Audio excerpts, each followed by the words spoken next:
Kausapin na natin si Senator Win Gatchalian. Siya po ang chairperson ng Senate Committee on Finance. Senator Win, magandang morning!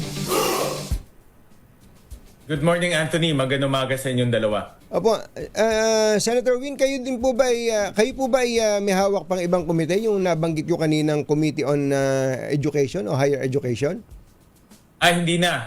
Committee on Finance na ang itinalaga sa akin. Yung sa bagay, diyan pa lang hindi na kayo Ubus na. Magkakanda-ugaga. Medyo lalo na sa mga ganitong panahon, medyo medyo puno na yung kamay namin. Pero alam po namin na matagal nyo pong tinututukan kahit sa House pa during your time as congressman, yung pong education, yung pong napansin po namin yun, talagang malaki problema natin sa comprehension, sa reading comprehension ng ating pong mga bata. Ano ba, nakita sa social media, meron na ngang maliwanag na paliwanag doon, pero pag nag-comment, taliwas pa din sa binabasa. Ang laki ng problema natin Tama ka dyan. Nakita rin namin yan sa maraming datos na lumalabas na marami tayong mga bata na nakakatapos sa kanilang pag-aaral sa senior high school pero mababa ang comprehension. So ibig sabihin, nakakapasa sila sa kanilang grade level pero pag-graduate nila, nadidetect ng natin o nakikita ng datos na hindi pa rin nila naintindihan yung kanilang pagbabasa. At nakita rin yan sa yung tinatawag na World Bank Literacy in Poverty, World Bank Literacy Poverty, na sinasabi 90% ng mga bata sa atin ay hindi naiintindihan yung kanilang binabasa. 90%? Almost 90%. Nababasa nila, walang problema sa pagbabasa. Pero hindi nila naiintindihan yung kanilang binabasa. Napaka-importante po nung bagay na yon na mag-level up po tayo, mga bata at pati na yung matatanda, sapagkat ito pong pinag-uusapan natin, especially yung budget, kapag ka po hindi natin naiintindihan to, baka magagalit lang tayo pero hindi naman natin nauunawaan kung ba tayo galit, di ba? Siyempre kung ano lang yung nakikita mo sa mga shorts, sa reels, sa TikTok, hindi po ba, Senator Win, tapos na, tatamarin ka ng mag-research. Yun yata ang kailangan nating i-impart sa ating mga nanonood, nakikinig. Pag may nakita, nabasa, napanood, medyo extend ng konti para mas madagdagan yung kaalaman at maging tama po yung ating opinion sa bawat bagay. Ano po? Tama ka, Anthony. Marami ako nakakausap ng mga bata ngayon, lalo na yung mga Gen Z. Hindi na sila nagbabasa yung papel na dyaryo. No, halos wala na nagbabasa ng papel na dyaryo. Karamihan sa kanya, halos lahat na pag kinausap ko, nakakakuha ng balita o kumukuha ng balita sa social media na, no, TikTok or Facebook. So ibig sabihin kung anong lumalabas nilang doon, hindi nila alam kung fake news o hindi. Basta mukhang balita siya o may nagsasabi na kakilala nila, tingin nila balita na yon, no? Kaya ang dami talagang fake news na lumalabas ngayon o mga balita na hindi accurate, pero mga kababayan natin nalilin lang sila o tingin nila tama na yun pero fake news pala. Which brings us to our main topic for today, which is love. What is love? Kinabahan tuloy. Ba't napunta to sa love yung usapan natin? Okay. Ang laking istorya po ngayon, ang House of Representatives po ay nagpasya na isole ang NEP sa Malacanang, sa pinanggalingan po nito dahil daw po as early as now may mga nadiskubre na ng mga double entries, multiple appropriations. Mukhang may insertion na sa NEP pa lang. At yun din yung sinasabi nyo no isang araw, Senator Win, na nakita po ninyong may problema. Ganon din ba ang do you share the same view na dapat isole o ibalik sa Malacanang ang NEP? Well, Anthony, ang basic dito, no, sa pagre-review namin dito sa Senado, nakita namin may 6 na klaseng red flags. itong mga red flags na ito, isa doon, like, halimbawa sa mga red flag ay may mga nadoble na project sa loob ng National Expenditure Program. For example, parehong project title, parehong barangay, parehong municipality, pero 2 o 3 project na gano'n na nagkakahalaga 100 million na naulit-ulit lang sa loob. Meron rin kaming nakita na ginawa na yung project in 2025 or 2024 pero naulit-ulit in 2026. Gawa na yung project na yun. Ay, grabe. Makikita mo, Ayun, kaya- parehong-pareho yung project description. Kaya sa pagre-review namin, marami talagang tawag namin red flags, no? O anomalya na nakikita namin doon. At sabi nga namin sa DBM, paano nakalampas to sa inyo? Dahil, di ba, rini-review nyo to one by one eh. Kaya isa yan sa mga questionableng issue na inilabas namin sa pagdinig. Ngayon, may mga mekanismo para maayos yan. Una, amendahan. Apa. Pangalawa, magbigay ng errata. Pero ang pinili nga ng House, ibalik na lang yung National Expenditure Program. Kung sa bagay, kung pa naman kayo, preliminary pa lang naman yung ginagawa niyo. Preliminary, correct. Tama, preliminary pa lang. Kasi ang dami, Anthony, ng project, 4,000, flood control pa lang, 4,000 line items na yon. Wala pang kalye, wala pang tulay, wala pang multipurpose building. Pag inipon mo yun, talagang 10,000s of projects. So, tuloy-tuloy, nagtutuloy-tuloy pa rin kayo sa mga initial briefing? Sa parte ng Senate, tuloy-tuloy yung aming budget briefing at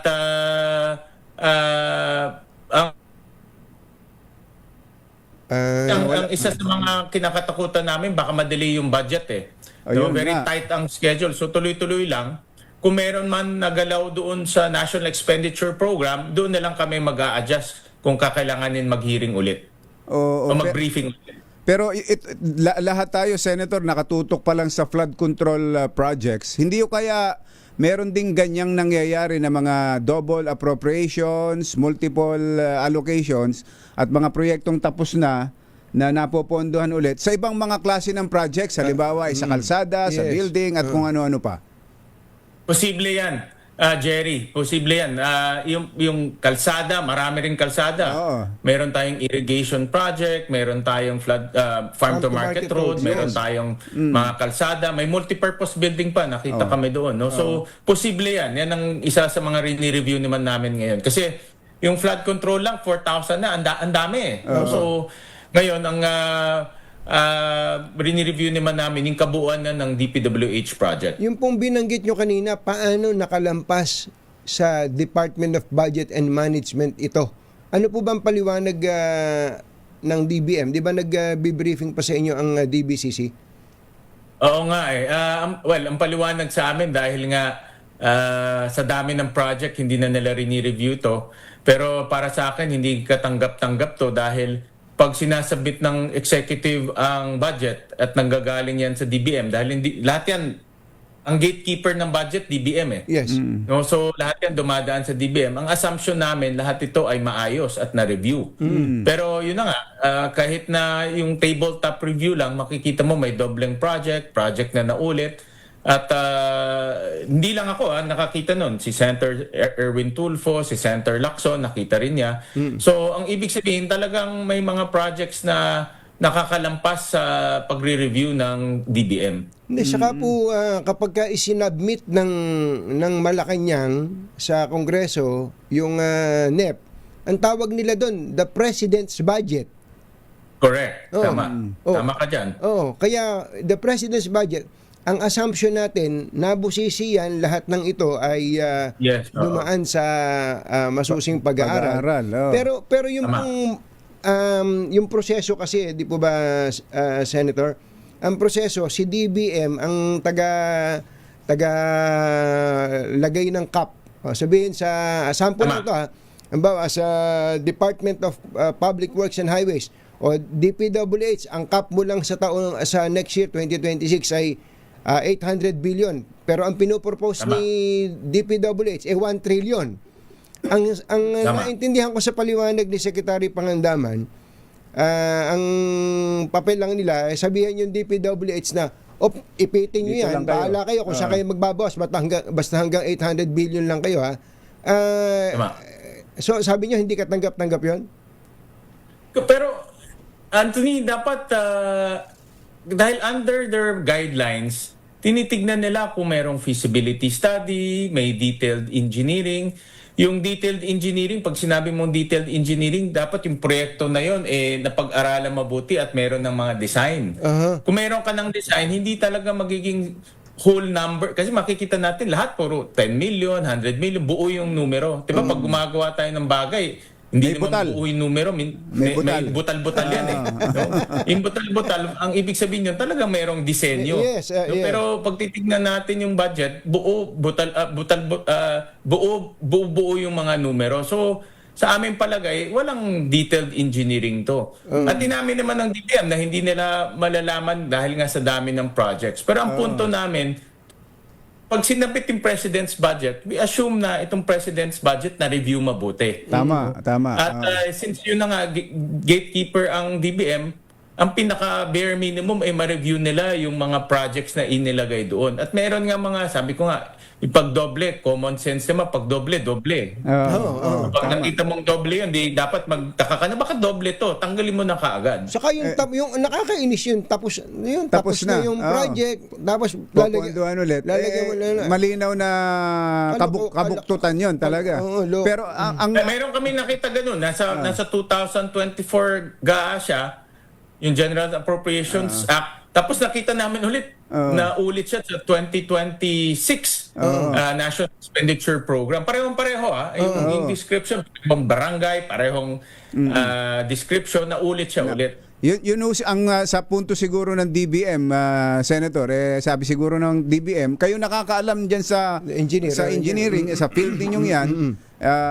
Papaubayan na namin sa inyo. Kaya parang doon nga yung sinasabi ni Combanchero na dito lang kami sa kung hanggang saan lang kayo. Pag sinabit nyo sa amin, hanggang dito lang. Pagkatapos doon, kung ano yung sinabit, ayun na yun. Parang presumption of regularity, parang ganun ang Senator dating. Win. Parang inasahan na. Sinabit ni Secretary Bonoan to. Siguro naman, ayos na to. Basta doon kayo sa cap, ha? Yung ceiling ng budget nyo. Baka pwede nyo nang patawarin ng DBM doon, Senator. Well, kaya nga ang recommendation namin ay tignan nila yung proseso nila. Para sa akin, like I said, no, ang DBM ay gatekeeper ng budget yan. At lahat sinasubmit sa kanya bago isubmit sa amin. At the very minimum, dapat i-review na lang. No? Kung hindi man nila naintindihan yung technicalities, tignan nila kung may doble, tignan nila kung naulit yung project. Tama. Kasi ito hindi mo naman kailangan maging engineer eh. Tama. Kailangan mo lang dito ng masinop ka lang sa pagre-review at may common sense ka na doble. No? So, yung mga ganun na review, para sa akin, bare minimum yan dahil nga credibility ng Pangulo ang nakasalalay dyan. Sabi mo nga, Anthony, it's the President's budget. So, ang assumption namin na review mabuti ito, talagang pinag-usapan ng executive bago i-submit sa legislative. Ang liliit daw ho ng font tapos single space pa, tapos back to back pa. Talaga, tama ka dyan, Jerry. Maduduling ka talaga. Hindi pa readable yan. Mukha Ngayon lang nga naging readable. Dati, hindi readable eh. Mukhang sinadyang ganun para pag binasa, okay na yan. Approve na yan. Walang biro. Nakakaduling talaga. Kahit yung mga staff na nagre-review nga dito pag ganitong budget season, hirap na hirap kasi liliit talaga ng fund. Ito pong mga double, multiple allocation na to, kung galing sa DPWH, for example, kawawa naman DPWH lang yung napuntirayan natin, pero meron pa daw iba DILG, ano pa yung ibang DA, DA, PNP, meron din daw. PNP, Nabanggit kanina. Department of Agriculture. Kung po yun, hahanapin pa ba ninyo ang culprit doon? Gusto nyo pa bang matumbok who is responsible for that? Well, sa ngayon, dahil nasa National Expenditure Program yan, executive budget yan. Ibig sabihin, nagkaroon ng consultation sa mga local government units, nagkaroon ng consultation sa mga congressmen, nagkaroon ng consultation sa mga communities bago iakyat yan sa National Expenditure Program. May proseso kasi tayo na magkaroon ng consultation kinokonsulta lahat, congressman, mayor, governor, Yeah. yung community bago ilagay yan sa National Expenditure Program. So pwede pa lang yung na doon sa NEP ay alam na rin ni Congressman? Pwede. Kasi dapat alam niya. Kasi taga doon siya eh. Uh-huh. In fact, ako ang tingin ko, dapat ikonsulta yung congressman at yung local government unit, pati community, dahil sila nakakaalam ng problema nila. Sa totoo lang, kahit na may district engineer, yung mga district engineer, hindi naman nila kabisado yung lugar dahil unang-una, marami sa kanila, hindi naman taga doon, nalilipat lang doon. At pangalawa, iba yung taga doon talaga nakatira doon. Oo. So, yung mga congressmen at mga mayors and governors na taga doon, mas malapit sa kanila itong mga proyekto at sila yung nakakaalam anong solusyon sa mga problema nila. Oo, yun nga ang mainam pala, no? Sa NEP pa lang, part na yung mga congressman o mga legislators para nakasulat na kaagad. Hindi yung pagdating pa lang sa House o sa Senate, tsaka pa lang papasok kung ano yung projects na gusto ni Senator Yung, o gusto ni Congressman. Tawag nila, mga parochial concerns ng mga parochial kongresista. ilagay natin yung i-presume nating regular din yung mga gusto ng mga congressman at senators na mga project na inilapit sa kanila ng mga constituents ninyo, Senator, di ba? May mga ganong pangyayari. Correct. Kasi mga local officials yan mga congressman, mga governors, mayors, kapitan, mga local officials yan talagang linalapitan ng taong bayan yan. Lalo na mga congressman dahil nga alam nila na meron silang access sa budget. So maraming mga communities, ako naging congressman ako, marami lalapit sa iyo talaga. Congressman, may problema kami sa, let's say, kalsada o may problema kami sa health center. Baka pwede matulungan malagyan ng pondo. So, natural talaga yan at trabaho nila. Ngayon, importante lang nagko-coordinate sa local DPWH nila para coordinated yung paglalagay ng pondo. At alam rin ng local DPWH nila na itong problema na itong project na ito ay para sa ganitong problema. Paano ho yun, Senator, kung pagdating sa inyo ng budget, eto na yung hanggang dito lang, sagad na yung inaalaw na budget halimbawa sa DPWH, may lalapit sa inyong mga kasamahan ninyo, may project. Paano hong ginagawa doon? Hindi na pwedeng dagdagan yung budget ng DPWH. Saan kukunin yung pampondo doon sa inilalapit na project ng inyong kasamahan sa Senado? Kung nangyayari yan, kasi sa Senado, pag umakyat sa Senado naman yung budget, maraming mga proposals galing sa ahensya mismo. Minsan sasabihin ng ahensya, let's say, Philippine Sports Commission, kulang ho yung budget namin kung pwedeng dagdagan. Ang ginagawa ngayon ng Senado, naghahanap ng mga ahensya na sobra naman o hindi nagagastos yung pondo at ilalagay doon sa mga nangangailangan. Like in my case, hawak kong dati sa mga nakalipas na panahon, hawak ko yung budget ng Department of Energy at Philippine National Oil Corporation. Nakikita namin na marami doon na hindi ayon sa mandato nila, tinatanggal namin yun. At yung natitipid, ilalagay sa ibang nangangailangan. Yun pala. Ganun na nangyayari. Marami rin kasi talagang ahensya na gumagawa ng project, hindi naman naaayon sa mandato nila. Sayang lang. Ang hindi pwedeng dagdagan yung kabuuan ng budget proposal. Yes. Pero yung budget ng isang government agency, pwede siyang dagdagan. Baguhin. Tama. At yung iba pwedeng bawasan. At yun ang trabaho ng finance chairman, tama ba, Senator? Tama. Yun ang trabaho namin dito. So tinitignan namin kabuuan na budget at titignan natin kung saan yung hindi nga tama yung proyekto, ililipat doon sa mga nangangailangan. Opo. Anyway, Senator, at least na i-walk through nyo kami kung anong mangyayari. So, kung sakali, dahil ibabalik nga ng House sa sa Malacanang, yung pong NEP, tingin nyo ba magkakaroon tayo ng budget within the year? Yun ang challenge ngayon dahil hinahabol natin yung before end of the year, bago magbagong taon para may bagong budget na tayo. So yun ang kaya very tight ang schedule dahil lahat ng ahensya, lahat ng mga amendments ay pag-uusapan bago ma-approvean yung budget. So very tight. Kaya kami dito sa Senado tuloy-tuloy lang kami para matapos namin yung budget briefings. Yes, sir. Ay, nga pala, Senator, nagkasundo na ba kayo dyan na tungkol doon sa mga, kung sino yung mga proponent ng mga projects o realignments, ay kailangan kilala na, matukoy na, nakasulat ang sa record ang pangalan?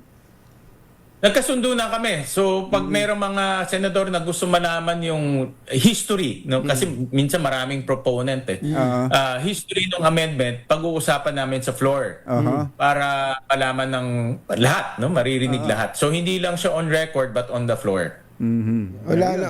Saka pagka proponent siya, huwag niya ikahiya yun, di ba?